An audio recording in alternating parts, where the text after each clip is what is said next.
Assalam A'laikum. Almost all of us have been faced with the questioning of a child. By repeating one word over and over, he can be very frustrating to us as he asks, why? If you put a knife up out of his reach, he wants to know why. When you explain it sharp, why? And so you explain in order to cut fruit, and he says, why? And so it goes. It illustrates the dilemma of applying reason. What we have to do when we apply reason is first set the standards of proof. We decide for ourselves, what will I be satisfied with? If I find such and so, that constitutes for me a final proof.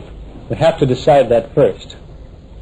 What happens, though, is that on the really important issues, the philosophical matters, thinkers set standards of proof, and then they take a look at their subject, and eventually they may arrive at their standards. They may arrive at the point which they said would constitute a proof.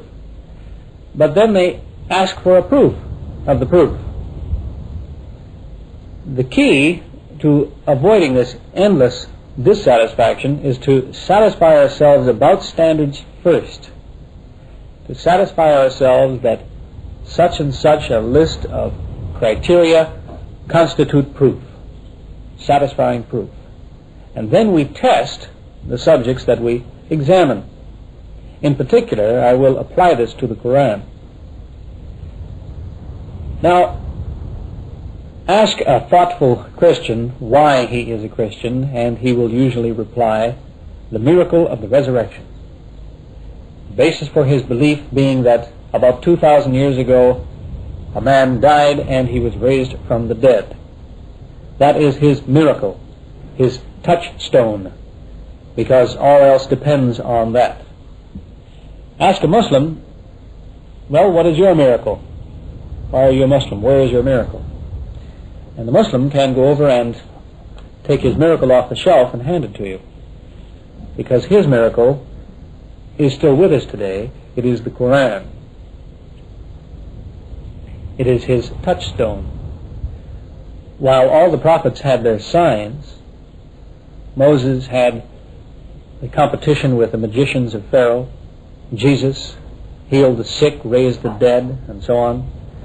All prophets had their signs. The one sign given to the last of the prophets, according to the Muslims, is the book, it's the Quran.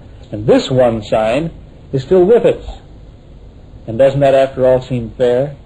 That if prophethood is to end, that the last prophet should bring something that stays with us? So that today, in fact, a Muslim who takes his religion seriously suffers no disadvantage to Muslims who lived 14 centuries ago. Those people who kept company with the Prophet had access to no more information, no more of the necessary, vital information we must have, than we have today. They had the Quran. That was assigned to them. It is still assigned to us today. The same miracle. Well, let's test the Quran. Suppose that I say to a man, I know your father. Probably he is going to examine the situation and see, does it seem likely that he meet my father? And if he's not convinced, he'll start asking me questions like, you know my father, you say, is he a tall man? Does he have curly hair? Does he wear glasses? And so on. He asks questions. If I keep giving him the right answer to all these questions, pretty soon he's going to be convinced, well, I guess this man did meet my father, like he said. You see the method. Now, here in the Quran, we have a book which claims that its author is one who was present at the beginning of the universe, at the beginning of life. So we have a right to address that author and say, well, tell me something. Prove it to me. Prove to me that you were there when the world began, when life began. In the 21st surah, in the 30th ayah, that is the 21st chapter of the Quran, the 30th verse, we have an interesting statement. It reads, have not the disbelievers seen that the heavens and the earth were one piece, and we parted them, and we made every living thing from water? will they not then believe? There are three key points here. First of all, it is disbelievers who are mentioned as being those who would see that the heavens and the earth were one piece and then parted, and would see that all life came to be made from water. As it happens, the universally accepted origin of the universe is now the Big Bang theory, which maintains that at one time all of the heavens and the earth were one piece, the monoblock it's called. And at a particular point in time, this was burst and continues to expand, and this gives us the universe we have today. This was a recent discovery, a recent confirmation. The Nobel Prize in Physics was awarded only a few years ago for those who confirmed the Big Bang origin of the universe.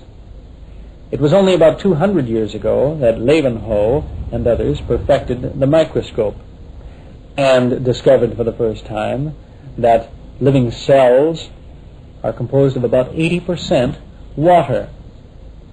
Now, those Nobel Prize winners and the Dutchman who invented the microscope were not Muslims, and yet they confirmed the vital statement that at one time the universe was one piece, that life is made from water, just as this ayah says.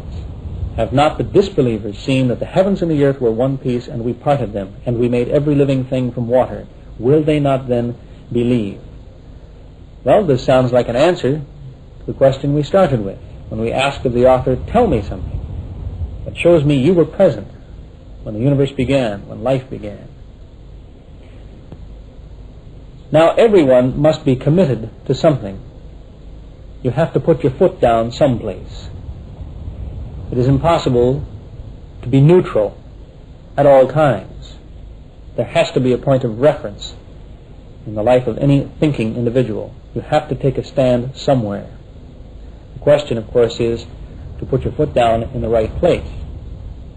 Now, since there is no such thing as a proof of a proof of a proof, and so on, in order to find the right place to put one's foot down, to take a stand, we have to search and find that place, and it's by a method that I hope to illustrate in this talk. It's a question of finding a point of convergence. You see, we search for truth in many places, and we begin to know that we're succeeding in finding the truth if all our different paths start to converge. They start to come together to the same point. If we are examining a book looking for evidence of divine origin, and we are led to Islam, this is one path. If at the same time we are examining the words of all those who were called prophets, and we find ourselves led to Islam, we have a firmly grounded basis for belief. We've started looking for truth in two different places and found ourselves going down a path headed for the same destination. No one ever proves all things. We have to stop at some point being satisfied with our standards, as I mentioned earlier. But the point is, in order to take a stand and to be sure it's in the right place, we want to examine all the evidence around us and see where does it lead us, and anticipate this point of convergence. To say it looks like all things are pointing to this place. We go to that place and then look at all the data around us to see if it fits into place. Does it now make sense? Are we standing in the right place? Let me first show more of our examination of the Quran, and then an examination of some words of prophets to find this point of convergence. In the 51st surah and the 47th ayah, it is mentioned that the firmament, the heavens, are expanding. As I mentioned earlier, this is in connection with the Big Bang origin of the universe, as it's usually called. It was in 1973 that the Nobel Prize was awarded to three men for confirming that, after all, the universe is expanding. In this ayah of the Quran, it's very clear, in speaking of the heavens doing exactly that. For Muslims who, over the centuries, studied the Quran, their comments on this verse are very interesting. The wisest among them have stated that the words are very clear, the heavens are expanding, but they couldn't imagine how that could be so, but they were content to leave the words as they were, to say, Allah knows best. In the 89th surah, a city is mentioned by the name of Iram in the 7th ayah. This city of Iram has been unknown to history, so unknown, in fact, that even some Muslim commentators, out of embarrassment or feeling apologetic for their religion, have commented on this mention of the city in the Quran as being perhaps figurative, that Iram was possibly a man and not a city. Well, in 1973, the excavations in Syria at the site of the ancient city of Eblis uncovered the largest collection of cuneiform writing on clay tablets ever assembled. In fact, the library discovered at Eblis contains more clay tablets that are more than 4,000 years old than all the other tablets combined from all other sites. And interestingly enough, you'll find the details in the National Geographic of 1978, I believe it is, which confirm that in those tablets the city of Iram is mentioned. The people of Eblis used to do business with the people of Iram. So here, in 1973, comes confirmation of the fact that after all there really was an ancient city by that name, wherever it was. How did it find its way into the Quran, we might ask? Those Muslims who may have offered their comments trying to explain away this reference that they were uncomfortable with were outsmarted by the author of the Quran. There are those who would outsmart the author of the Quran. They would attempt it. Primarily, their activity involves trying to produce the evidence that the author of this book had a primitive understanding of the world around us. For example, there is a word which is translated today, usually in Arabic, as atom, dharra. This is usually translated atom, and it is usually thought of in Arabic as being the smallest item available. At one time, perhaps the Arabs thought this was an ant or a grain of dust. Today the word is usually translated atom. Well, those who would outsmart the author of the Quran have insisted that, well, the atom is not, after all, the smallest piece of matter, because in this century it has been discovered that even the atom is made up of still smaller pieces of matter. Is it then possible to outsmart the author who chose to use this word? Well, there's an interesting verse in the 10th surah, the 61st ayah, which speaks of items the size of a dharra, an atom, or smaller. As a matter of fact, because of this particular statement, there is no possibility that on this subject someone is going to say new discovery has outdated the words of the Quran on the issue of the size of matter or the ultimate particles. The ayah talks about items the size of a dharra, an atom, or smaller. Now, speaking of outsmarting the author of the Quran, the Islamic point of view is that when a man embraces Islam, his past is forgiven. From the very beginning, this has been the attitude, the invitation to Islam. Come to Islam, and all is forgiven from the past. But consider this. There is only one enemy of Muhammad, alayhi salam, who is mentioned by name in the Quran, one Abdul-Ahad. And in a short surah of this book, he is condemned to punishment for his sins. As it happens, the man himself was alive for many years after this revelation. He could, therefore, have finished Islam very easily.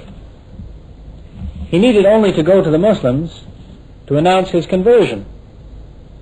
They had in their hands a revelation which said, no, this man is doomed to punishment. He could go to the Muslims and say, I accept Islam. Am I forgiven or not? And he could have confused them so much as to finish this small movement, because he would have been pointing out to them that they were now in confusion. Their policy was instant forgiveness of the past, but their own revealed scripture announced that he was not forgiven. In fact, the Quran confidently predicted a number of things only a few years before they came to pass. The fall of the Persian Empire, for example, was predicted, in spite of the fact that it had just suffered a serious military reverse. The evidence was all to the contrary. But in the surah entitled Rome, or Rum, the fall of the Persian Empire, who were only recently victors over the Romans, was predicted. When all the Muslims in the world could meet in one room, the revelations were already discussing their future successes. In confidence, they were planning for the day when they would be in charge of the city where they were forced at that time to hide for their very lives. Now, some people may like to find any number of things in the Quran, but an honest method in examining this book, looking for evidence of divine origin, is to take things at their value, to look where things are clear, and to look in those places where we are invited to look. Remember the passage that I quoted earlier, have not the disbelievers seen? Time and again, this is the phrasing of the Quran, saying, O man, have you not seen? The invitation is to examine the evidence. And in these places, we are doing the sensible thing if we examine the words used, to look for the depth of meaning and to find evidence of divine origin. Now, each one of us is an expert on something. One doesn't have to have a degree in a particular subject to decide that now I can take my expertise to the Quran and see what I can find. We all know something for sure from our own experience in life. We heard the story several years ago in Toronto of a man who was given the Quran to read. The man was a member of the merchant marine, so he spent his life on the sea. When he read the 40th ayah of the 24th surah and its description of waves on the ocean, waves within waves and the darkness between, he was very surprised because the description was just as he knew the situation to be. When he returned the book, the Quran, to the man who gave it to him to read, he asked him, because he was completely ignorant of the origins of Islam, he asked him, this Muhammad, was he a sailor? Well, of course he was quite surprised to know that the man spent his life in the desert. And so he had to ask himself, from where did he get this knowledge of what it looks like on a stormy sea? We all know something that we can be confident of. And if we can turn to the Quran to see what does it say on a subject, we're asking for confirmation of our belief in the divine origin of the book. A friend of mine at the University of Toronto had the experience of dealing with a man who was doing PhD work for his psychology degree. He chose as his subject the efficiency of group discussion. He suggested a number of criteria as to what constitutes an efficient discussion. He graphed the process. That is, he achieved a measure of the efficiency of all groups in their discussions according to an index by his system. And on his graph, he indicated the progress made by discussion groups of various sizes from, I believe it was 12 on down. The interesting thing that happened, which he didn't expect to find when he began his project, was that while there was some difference between the size of any given group and how well they did in discussion, did they get matters settled, did people change their minds, did new information come to light, and so on, he was surprised to find that groups of 2 were completely off his scale. In other words, when 2 people sat down to discuss something, they were so much more efficient than any other size of group that it went completely off his scale of measurement. Well, when my friend heard about this and was discussing it with the man concerned, something went on in the back of his mind. My friend, being a Muslim, thought there's something familiar here about this idea. The psychology researcher was not a Muslim. He was debating with himself on changing the topic of his thesis. Should he call it the phenomenon of 2 or the 2 phenomenon? He was so surprised at his discovery. Meanwhile, my friend found that in the Quran there is an ayah, and he found it for himself the same night. There is an ayah which speaks on discussions and the size of groups and how efficient they are. And maybe we shouldn't be surprised to find that it is the groups that are 2 in number that do the best in achieving results. The ayah of the Quran reads concerning discussion groups that when discussing the Quran, one should sit alone and reflect on its meaning, or discuss it in groups of 2. Now, for myself, as I said, everyone knows something for sure, or has an interest, an experience in life. My interest is mathematics and logic. There is an ayah of the Quran, it begins the 11th surah, which says, "This is a scripture whose verses are perfected and then expounded," which tells me that there are no wasted words in the Quran, that the verses, each verse is perfected and then it is explained. It couldn't be in a better form. One could not use less words to say the same thing. Or if one used more words, one would only be adding superfluous information. So this directed my attention to a particular mathematical subject, a logical subject, and I examined the Quran to see if I would find something of what I knew to be the case. A revolution in logic has occurred in the last 100 years, primarily over the difference between use and mention of words. The structure of logic seemed to be in danger of collapsing about 100 years ago, because it came to the attention of the people who study these matters that the structure was not quite sound. The issue involved, in particular, self-reference and the use and mention of words, which I'll explain just briefly. Aristotle's law of the excluded middle was the statement that every statement is either true or false. About 100 years ago, somebody pointed out that that law is a statement. Therefore, if we apply the statement to itself, the law of the excluded middle is not a law after all. It could just as well be false as well as true. This was a tangled knot for the logicians to untie until they came to understand the difference between the use and the mention of a word. When we use a word, we consider its meaning. When we mention a word, we are discussing the word itself. If I say Toronto is a large city, I mean Toronto, that place, is a large city. If I say Toronto has 7 letters, I'm talking about the word Toronto. In the first case, I used the word. In the second, I mentioned the word. You see the distinction. Now, connecting these ideas and the idea that the Quran is composed of verses that are perfected and then expounded for us, consider the ayah which says, "The likeness of Jesus before Allah is as the likeness of Adam." In Arabic, it's very clear that what we have in this statement is an equation. It reads, "Inna mathal Isa inda Allahi kamathal Adam." The likeness of Isa is as the likeness of Adam. Now, of course, the verse goes on to explain how that's true, because they both came to be under unusual circumstances, rather than having a mother and a father in the usual human reproductive way. But more than that, I got to considering the use and the mention of words.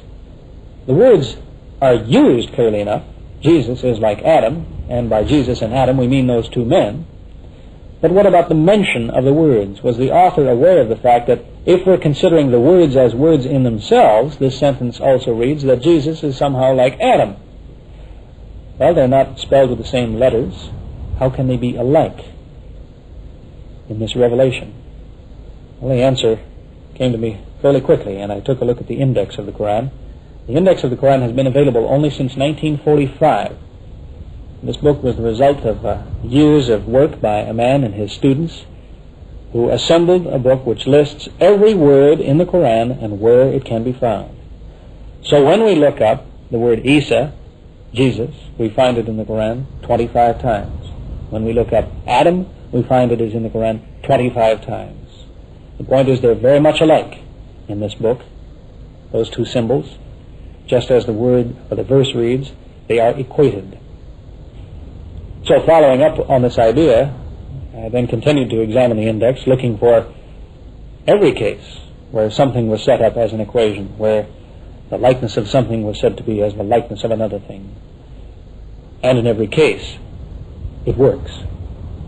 You have, for example, in the 7th surah, the 176th ayah, it says, the likeness of those who reject our signs is as the likeness of the dog.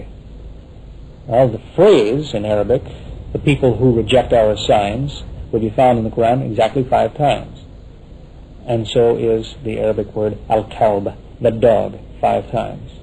And there are several instances of exactly the same occurrence.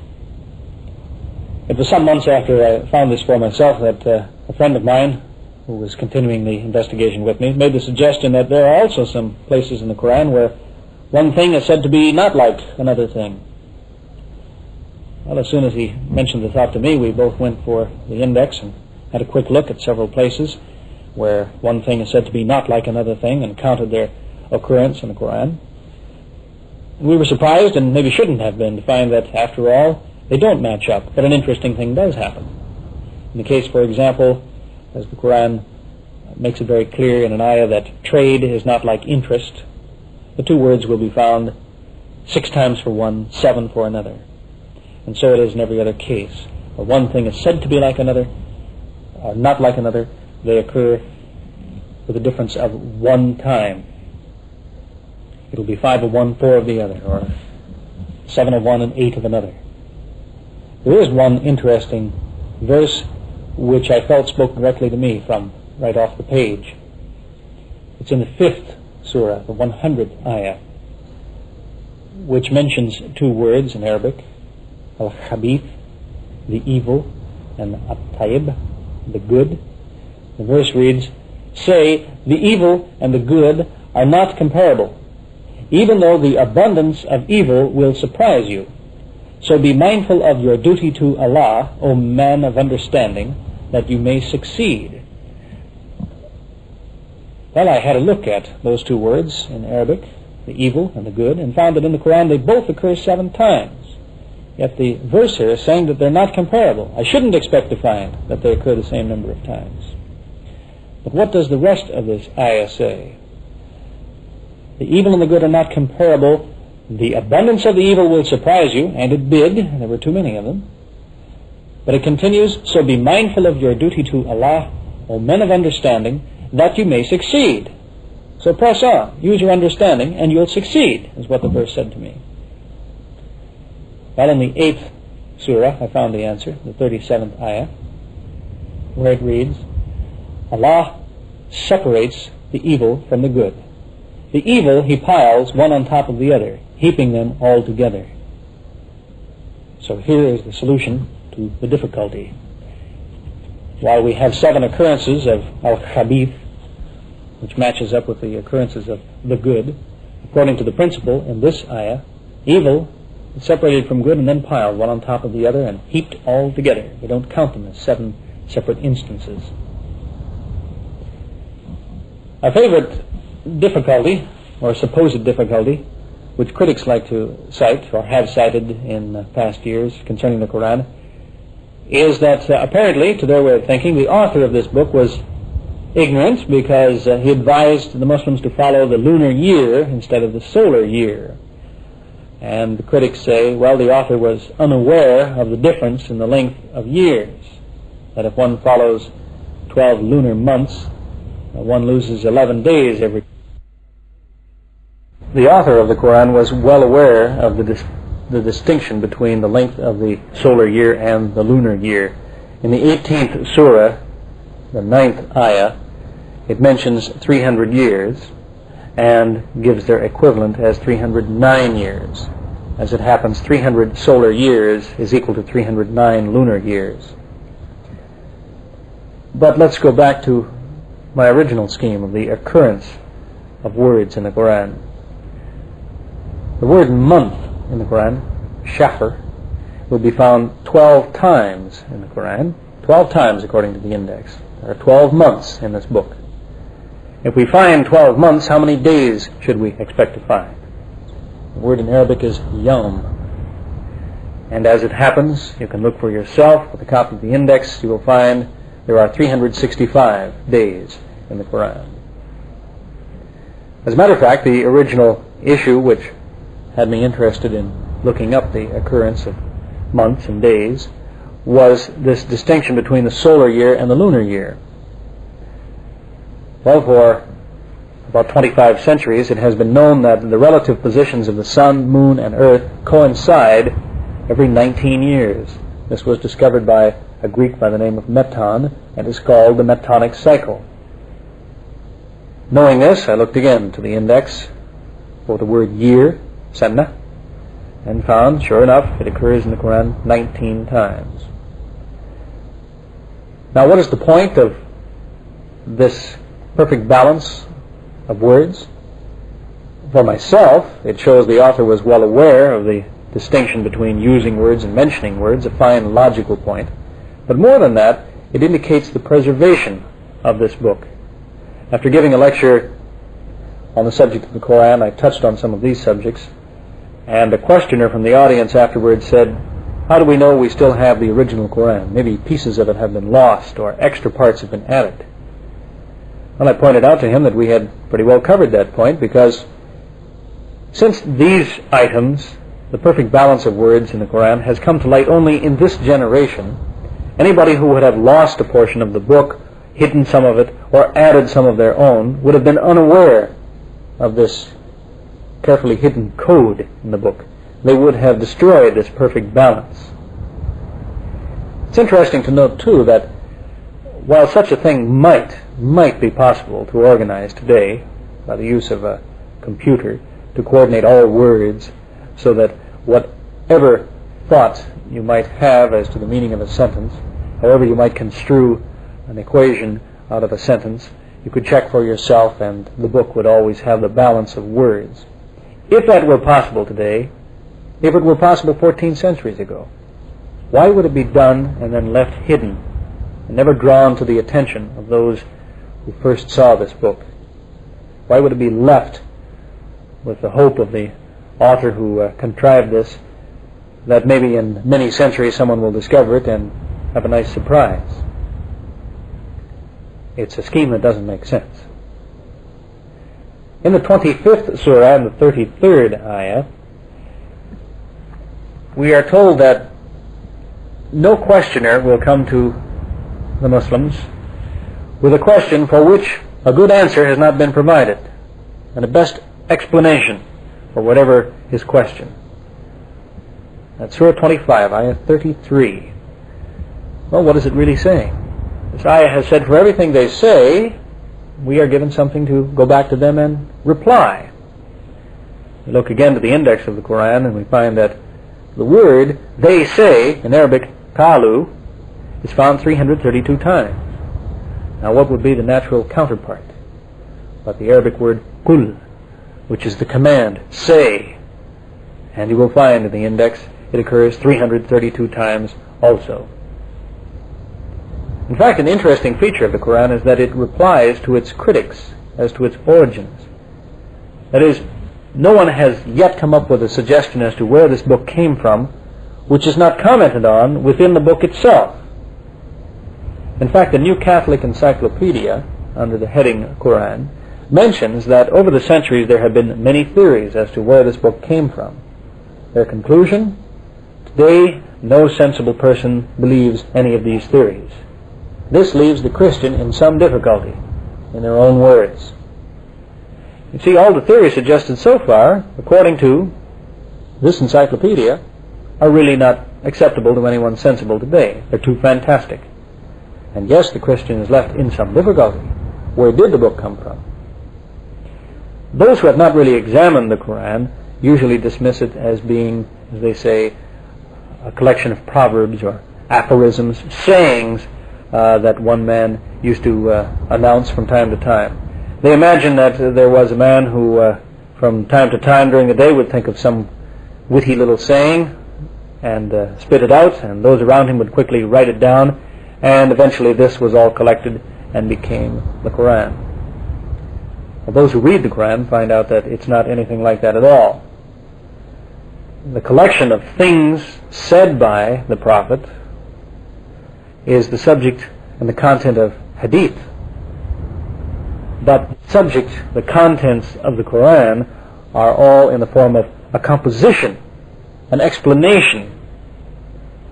I cite, for example, the Surah Yusuf, which is an entire story in great detail about one particular episode or one portion of the life of one man. It is a composition.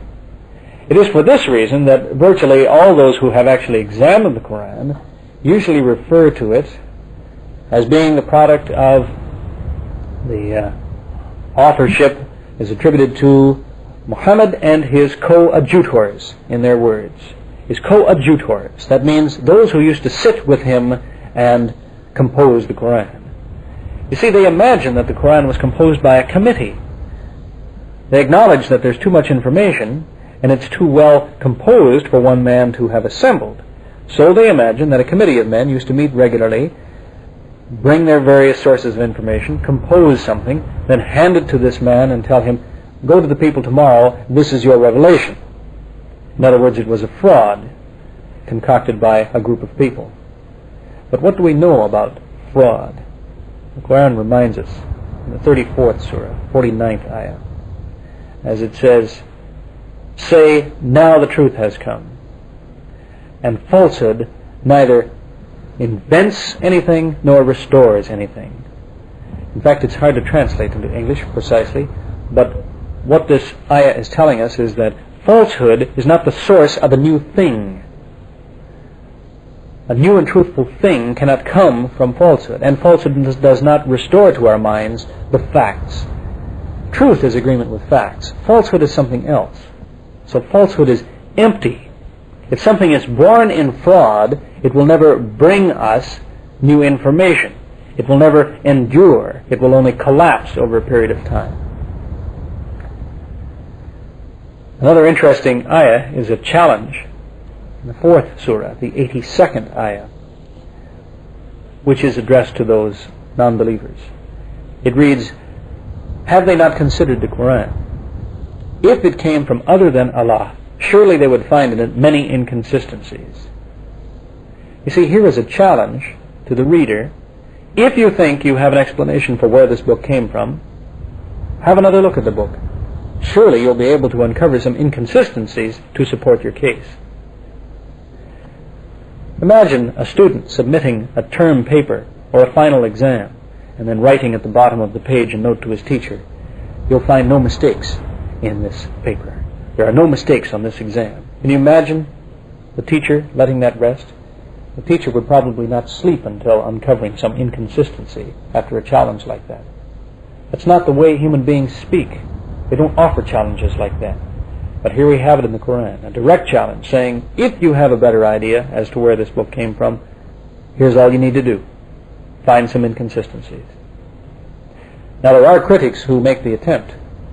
Critics who try to say the Quran contains inconsistencies. A publication that came to my attention recently suggested that the Quran was contradictory on the subject of marriage, because in one place it says, don't marry more than one wife unless you can provide for them all, and in another place it said, don't marry more than 4. Now, this they see as a contradiction. What they have is a contradistinction. In the one case, the qualification for marrying more than one has been given. In the other case, limitation on how many that may be married is given. There is no contradiction. Critics are too quick to grab hold of something and give it an interpretation and offer it as an excuse to escape the reality of this document. For critics who would attack the Quran and insist that it contains mistakes, we can use the same method as in our reply to Christians who claim that Jesus is on record as claiming to be equal to God. Remember the 3 categories of evidence offered. The evidence offered was either insufficient, ambiguous, or impossible. You see, if someone cites a verse from the Quran trying to show that it is a mistake, we only need to show that the verse cited is insufficient to establish that there is a mistake, or we need to show that the verse cited has other meanings than the one given by the critic, or we can demonstrate that the verse cited cannot possibly have the interpretation which the critic is giving it. It will always fall into one of these three categories. I had the experience on one occasion of describing some of the contents of the Quran to a man who didn't know what the book was I was talking about. It sat next to me with the cover turned over. I just told him about the book, what it contained, told him it was not the Bible. His conclusion was that the book was miraculous. This man was a minister in a Christian church. He said, yes, that book could not possibly have originated with a man. Therefore, it must have come from the devil, because it is not the Bible. Well, the Quran comments on this suggestion, the 26th Surah, 211th Ayah, as to those who would suggest that the book came from the devil. It points out that it doesn't quite suit him, does it? Is this how the devil misleads people? He tells them, worship none but God. He insists that they fast, that they practice charity. Is this how the devil misleads people? Compare the attitude of someone like this to the attitude of the Jews who knew Jesus and opposed him until the very end. There is an episode reported in the Bible where Jesus raised a man from the dead, one Lazarus, who had been dead for 4 days. When Lazarus came out of the tomb alive again, those Jews who were watching, what did they do? Did they suddenly say, this man is a true prophet, and become believers? No, the Bible says they immediately discussed among themselves that since this man is working all these signs, soon everyone will believe in him. We've got to find a way to kill him. And they attributed his miraculous powers to the devil. He raised that man by the power of the devil. Now the Christian reads that episode and feels very sorry for those Jews who had clear evidence right before their very eyes and attributed the miracles, the signs, to the devil. Doesn't it appear that they may be doing the same thing when we illustrate what we have in the Quran and their final excuse is only it originated with the devil?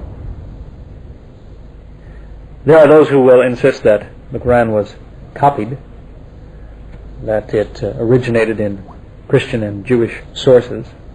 As a matter of fact, a book published in recent years called Worshipping the Wrong God has stated, as though it were a fact, that after the first revelation of the Quran came to Muhammad, alayhi salam, that his wife died. And so he quickly married a Jew and a Christian. And this is where he drew the rest of his sources for his book. Well, they have the facts partly right. It was 10 years after the first revelation of the Quran that his wife died. And it was another 10 years after that, when the Quran was virtually complete, that he married a Jew and a Christian. Did he copy from Jewish and Christian sources? In the Quran, the ruler of Egypt who opposed Moses is known as Pharaoh, not Pharaoh. The Jews and Christians have always said Pharaoh. It's easy for an Arab to say Pharaoh, but in the Quran it's Pharaoh with an N. Why? Surely the Jews and Christians who surrounded the Muslim community must have teased them about that and said, you've got the word wrong. It's Pharaoh, not Pharaoh. But they insisted on it, and it continues that way in the Quran, Pharaoh. As it happens, the historical writings of Herodotus, the ancient Greek historian, exist to this day, and Herodotus comments on the ruler of Egypt being, in his day and in the centuries before him, one man who went by the title of Pharaoh.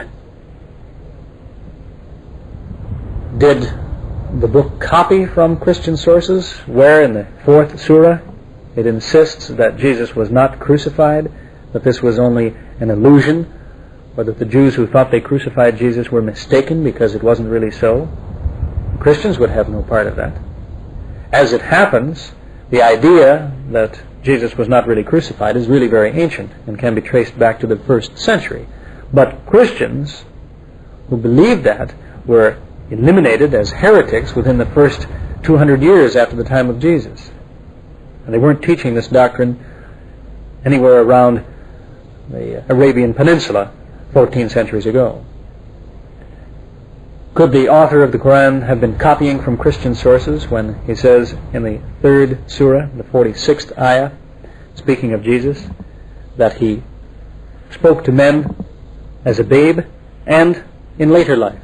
And the Arabic word used indicates that he still was speaking to men and teaching to them in his 40s. The Christians have always maintained that Jesus was gone by the time he was 33. It indicates there could have been no copying. In fact, a man would have to be stubborn and insist on the points as explained in the Quran, in the face of Christian opposition, who would have said, no, it wasn't like that. We tell the story differently. Now to the words of prophets themselves, another path that leads to Islam. In the Persian scriptures, which have been around for thousands of years, we find long before the time of Islam and its arrival in the Arabian Peninsula, in the Farsi scriptures, Dasatir number 14, we read, "When the Persians should sink so low in morality, a man will be born in Arabia, whose followers will upset their throne, religion, and everything. The mighty stiff-necked ones of Persia will be overpowered. The house which was built, and in which many idols have been placed, will be purged of idols, and people will say their prayers facing towards it. His followers will capture the towns of the Farsis, and Taus, and Balkh, and other big places round about. People will embroil with one another. The wise men of Persia and others will join his followers." Muslims recognize this very quickly because the Kaaba, the building which all Muslims face in prayer every day, was at one time filled with idols, and it was part of the mission of Muhammad alayhi salam to purge the house of idols. They were cleansed, and that house sits there empty still today. It was in the next generation, after the time of the Prophet, that the wise men of Persia and others did join his followers. In the Bible, in Deuteronomy chapter 18, we have the words of Moses, who reports that God told him that he would raise up a prophet from among the brothers of the Israelites like Moses. Now Christians wish to apply this to Jesus, to say he was the prophet like Moses. It's uncomfortable for them to recognize, however, that Jesus was not very much like Moses. Now, Jesus had no father, no wife, no children. He didn't die of old age, and he didn't lead a nation. All of these things Moses had or did. But they say, well, Jesus will return. He'll return as a victorious person, and so he'll be more like Moses. Do they really expect he will return to also acquire a father and a wife and children, and then die of old age? Not usually. Moreover, Jesus was an Israelite. The passage of Scripture says that this prophet that was foretold would be raised up from among the brothers of the Israelites, not from the Israelites. In the 3rd chapter of Acts, the disciple Peter speaks to a crowd of people and explains that Jesus has been taken up, and he's in heaven, he says. And he says he will remain in heaven. He cannot return until all the things that were promised by God come to pass. So what are we still waiting for, does he tell the crowd? He quotes this very saying of Moses, saying, "For God will raise up a prophet from among the brothers of the Israelites, like Moses," and so on. The point is very clear. Christians like to see this prophet as being Jesus. But read carefully Acts chapter 3. What it says is that Jesus awaits a return. He cannot return until the fulfillment of this prophecy, that another prophet has to come. Jesus spoke of it himself, and the words survive, just barely, but they survive in the Bible. Jesus spoke of God sending another paraclete. Now there's a lot of argument over the meaning of this word paraclete. For now we can leave that aside. What is a paraclete? It doesn't matter. The first letter of John shows that Jesus was a paraclete. He's called a paraclete. And we have Jesus promising another paraclete is going to be sent. Now in English we lose a lot by this word another because it's ambiguous. If someone's car breaks down and it's a Toyota and I say, I'll go and get you another car, maybe I mean I'll go and get you another Toyota because this one you have is broken. Or maybe I mean, forget Toyotas, they're no good, I'll go and get you another car, I'll get you a Datsun. It's ambiguous, the word another in English. but the Greeks had a word for it. When they meant another of the same kind, they said allos. When they meant another of a different kind, they said heteros. And the important thing here is that when Jesus, who was himself a paraclete, said, God will send you another paraclete, he used the word allos, not heteros. Christians want to say that this other paraclete that was being sent was different than Jesus. It wasn't a man, it was a spirit. What Jesus said was, God will send you another paraclete, allos, another one, like me, another man. This is not uniquely a Muslim interpretation. Rudolf Bultmann, in his 1971 book, The Gospel of John, a commentary, said, the paraclete is therefore a parallel figure to Jesus himself. It is clear from this reference in John 14 and 16 that the source taught that there were two sendings of two paracletes, Jesus and his successor, the one following the other. And Muslims believe, of course, that Muhammad is the fulfillment of this prophecy by Jesus. The Quran says that this man is mentioned in the scriptures of the Jews and the Christians. Find this in the 7th surah, 157th ayah. Christians came to expect the return of Jesus because of a Jewish misunderstanding. Messiah and Son of Man had been given special significance by the Jews. Even though many people were called by these same names within the Bible, the Jews came to expect a victorious leader. When Jesus didn't turn out to be quite what many expected, they hatched the idea that he would return someday and fulfill all these prophecies. Well, suppose that someone observed Jesus 2,000 years ago, and then he left this planet, or he went to sleep for 2,000 years, and returned today to look for the followers of Jesus. Who would he find? Who would he recognize? Christians? I conclude with just this food for thought. The Bible says very clearly that Jesus used to fast. Do Christians fast? Muslims fast. It's obligatory 1 month of every year. The Bible says that Jesus prayed by touching his forehead to the ground. Do Christians pray in this manner? Muslims do. It's characteristic of their prayer, and no one on earth is probably ignorant of that fact. According to Jesus, he told his disciples to greet one another with the expression, peace be with you. Do Christians do that? Muslims do, universally. Whether they speak Arabic or not, the greeting one to another is Assalam A'laikum. Peace be with you. The brother of Jesus, in the book of James, stated that no man should suggest what he is about to do or highlight his plans for the next few days in any way without adding the phrase, if God wills. Do not say, I will go here and there and do this and that, without adding the phrase, if God wills. Do Christians do that? Muslims do, whether they speak Arabic or not. If they so much as suggest that they're going downtown to pick up some groceries, they'll add Insha'Allah, which in Arabic means if God wills. Those conclude my thoughts on this subject. May Allah guide us always closer to the truth.